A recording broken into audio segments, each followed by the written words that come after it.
गुरु रू प्यारी साध संगत जी, वाहिगुरु जी का खालसा, वाहिगुरु जी की फतेह। प्रोफैसर पूरन सिंह जी की कमोलक लिखत है वोट ते पॉलिटिक्स। आओ उसका अगला हिस्सा श्रवण करने की कोशिश करिए जी।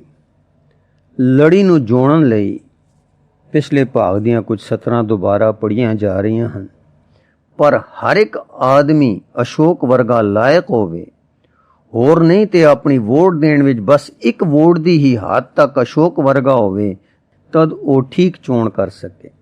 आम हुंदा की है कि उसनूं हर एक राज दा काम करन दी चाह वाला आदमी वोट देण वाले नूं काबू करन दी ते अपने पासे खिचण दी करदा है। कदी ते राजसी गुणा करके वोट देण वाला गल नूं चंगी तरह समझ के वोट देंदा है ते कदी वो किसी लालच विच आके अशोक दी कोई कसर अशारियां बल्कि जालम नीरो दी कसर अशारियां बन के वोट दे के हक नूं भैड़ी तरह वरतदा है।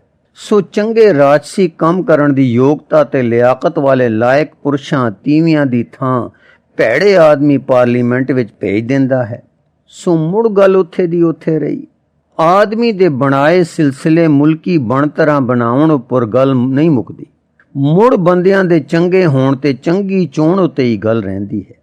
पुराने जमानियां थी जो राजसी कम करते चले आए हैं, उन्हां दे खून विच ही वो कम करन दी कुछ काबलियत होंदी है ते हर कम लई अपनी अपनी तरह दी काबलियतां दी लोड़ होंदी है। सो इस तरह वो लोकी जो पहले एक वड्डे राजे दी खुशामद दरामद विच रह के अपना हुनर दसदे सन ते कम राज दा करदे सन, वो हुण एक एक वोट वाले दे दुआले चक्कर मारदे हैं ते इउं मुड़ ओहो जेही लोक राजसी कम निजिठदे हैं। गद्दी उपर ओहो बैण जो बहंदे आए हैं, जिसका काम उसी को साजे और करे ते ठींगा बाजे, इस मुल्की कायदे विच ही ओहो खान लगदा है। साइसी इलम दरियाई है, कौन बख्सुआ कहाँ लागत है, साई सी जाने। सो राजसी कम करन वाले लोग सदियां पर्यंत एक कम करन नाल परबीन होए। मखलूक विच ही एक खास तबका इस लियाकत दा पुराने सिलसिले विच ही उपज पिया सी ते ओह जमात नवें घाड़ां विच घड़ी गई। अगे ये लोकी बादशाहां दी वजीरी ते सूबेदारी करदे सन, हुण ओह ही वोट देण वालियां दी छिंज विच जा पहुंचे ते एक बादशाह दी थां अनेक पर निक्के निक्के बादशाहां दियां कसरां किरसां दे दुआले घूमण लग पे।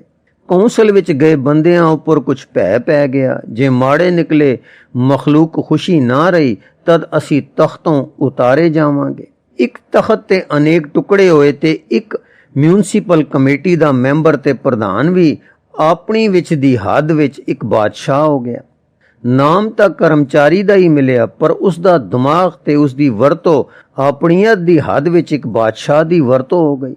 हुण अमरीका दा प्रेसिडेंट लोकां दी चोण भावें कई तरह दे लालचां मजबूरियां रिश्वतां लालचां धनाड़ लोकां दे समूह इकट्ठां दे नाजायज बल नाल खरीदियां वोटां नाल होई होवे, एक राजा ही है। सो जो रुपया टैक्स दा मुल्क लई इकट्ठा कीता जांदा है ओदा खर्च करना कहण मातर ही है कि मखलूक दी मर्जी मुताबक होंदा है। असल विच तां जो घोड़े ते चढ़िया होया है ओदी चाबक नाल ही कम तुरदे हैं।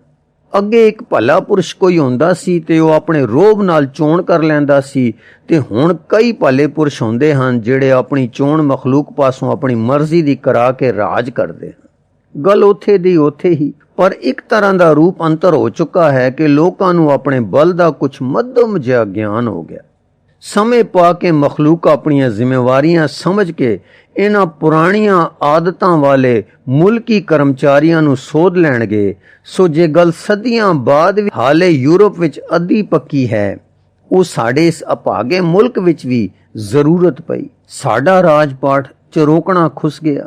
जेड़े कोई खिडावणियां वर्गे मोम दे बुत जे राजे रह गए, वो सदियां थी अगे भोग लिपट सन ते हुण जद उन्हां दियां चंगे कम करन दियां ताकतां ही खुस गईयां, सो वो होर भी खराब हो गए। उन्हां ते अंग्रेजां दे भेजे अफसरां दियां खुद मुख्तारियां ते विदेशी राज दियां मंदियां खराबियां करके साडे मुल्की कर्मचारी भी अत दे गिरे होए लोक हो गए। सो बादशाही थी नहीं, बल्कि एक तरह दी बाहरों चोपी चापड़ी कानी दे जुल्मां थी बचण लई रोला पिया कि हिंदुस्तान विच भी वोट उत्ते हुकूमत दी नींह रखी जावे ते अज 40-50 साल थी बड़े बड़े अकल दे कोटां ने यह सिद्धा किया कि जेड़ा धन साड़ी कौम विच अनेक अनगिणत नालियां राही अज 150 साल थी बराबर बाहर जा रहा है, उस सानू एक दिन बेजान कर देना है। हुण भी कुल दुनिया विच सब थी ज्यादा ये मुल्क गरीब है। लॉर्ड कर्जन साहब ने बड़े आजाद ते खुले एस्टीमेट बना के कहा कि हिंदुस्तान विच औसत कमाई सिर प्रति माहवारी 2 रुपए है। हुण इस विच धन उपजाऊ सिर भी हन ते धन खलेरू सिर भी हन। एक हलवाई दुध वेच के कुछ कमांदा है, वो कमांदा ते नहीं, वो तां धन खलेरदा है। सो हाले ये एस्टीमेट किसी नहीं लाया कि धन खलेरुआं दे सिर जे विचों कढ़ दईए तद धन उपजाऊ सिर किन्ने रह जांदे हन। एक रेल ते चढ़ना धन उपजाऊ कम लई है, वो तां ठीक रेल दी आमदन होई, वो धन उपजाऊ कम दा खर्च खाता होया।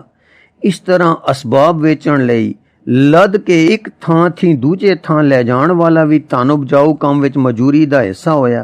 पर धन उपजाऊ कम्मां दी छुट होर कोई आमदन जो होंदी है वो धन खलेरू आमदन है, वो सच्ची आमदन नहीं। एक गवर्नमेंट दे नौकर दी तनख्वाह धन उपजाऊ आमदन नहीं, पर ये सब मुनाफे ते मजूरियां खर्च दे खाते कढ़ के निरी धन उपजाऊ ताकत जे सिरे परती देखोगे तद महीने विच 1 पैसा भी मुश्किल नाल बनेगा।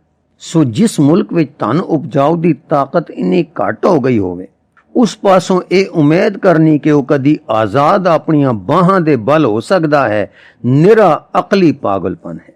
इस करके किसी होर ताकत दे आसरे सने सने समा पा के साढ़े जे मुल्क आजाद हो सकते हैं।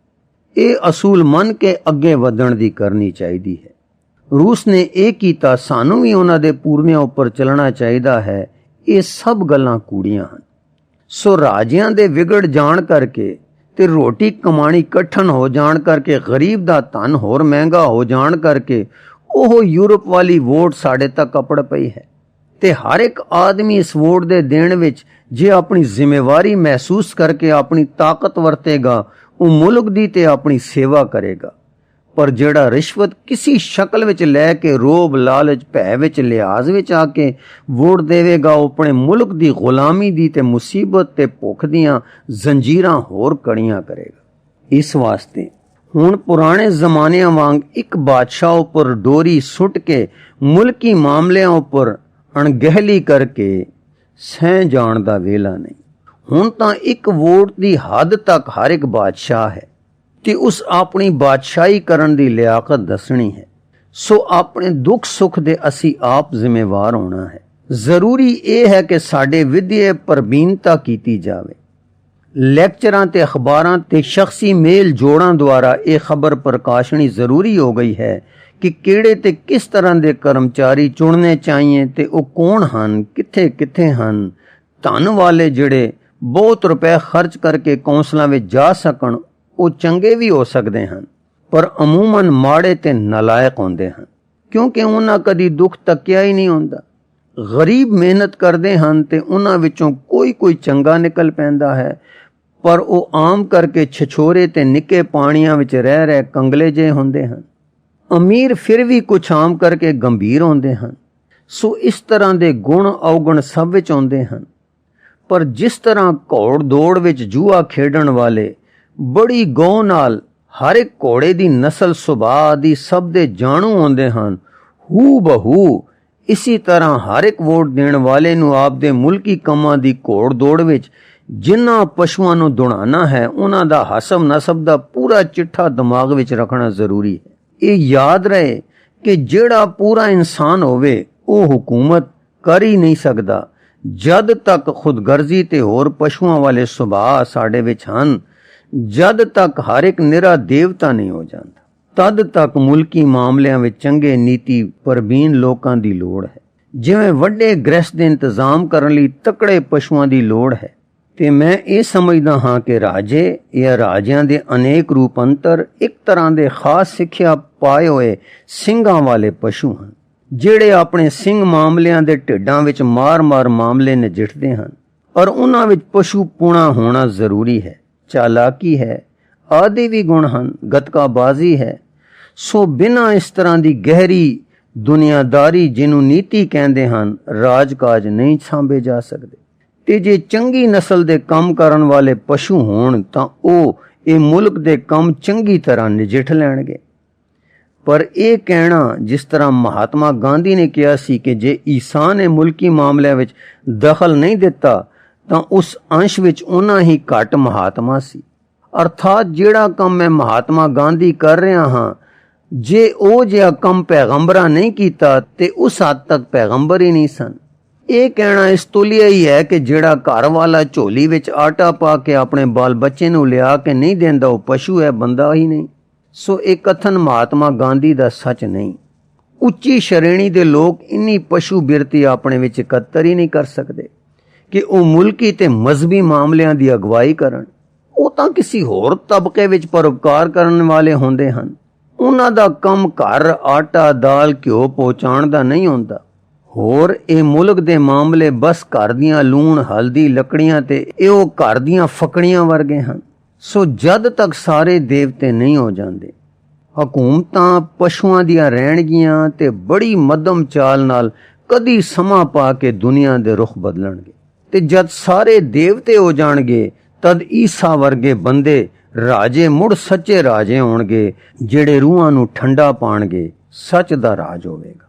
ਤਦ ਤੱਕ ਉਹ ਰਾਮ ਰਾਜ ਨਹੀਂ, ਭਾਵੇਂ ਲੱਖ ਯੰਗ ਇੰਡੀਆ ਇੱਕ ਇੱਕ ਗਲੀ ਥੀ ਨਿਕਲਣ ਤੇ ਭਾਵੇਂ ਲੱਖ ਲੱਖ ਗਾਂਧੀ ਇੱਕ ਇੱਕ ਮਹੱਲੇ ਵਿੱਚ ਅਹਿੰਸਾ ਦਾ ਉਪਦੇਸ਼ ਕਰਦੇ ਫਿਰਨ, ਦੁਨੀਆ ਦੀ ਖੁਦਗਰਜ਼ੀ ਨਹੀਂ ਮਿਟ ਸਕਦੀ। ਇਸ ਵਾਸਤੇ ਜ਼ਰੂਰੀ ਜ਼ਿੰਮੇਵਾਰੀ ਹਰ ਇੱਕ ਸਿਰ ਤੇ ਹੈ ਕਿ ਘੋੜ ਦੌੜ ਦੇ ਘੋੜਿਆਂ ਵਾਂਗ ਆਪਣੀ ਮੁਲਕੀ ਕਰਮਚਾਰੀਆਂ ਦਾ ਪੂਰਾ ਹਸਬ ਨਸਬ ਹਰ ਇੱਕ ਦੇ ਮਨ ਵਿੱਚ ਹੋਵੇ ਤੇ ਕਿਸੇ ਤਰ੍ਹਾਂ ਦਾ ਲਾਲਚ ਤੇ ਰਿਸ਼ਵਤ ਵੋਟ ਦੀ ਆਜ਼ਾਦੀ ਨੂੰ ਖਰੀਦ ਨਾ ਸਕੇ।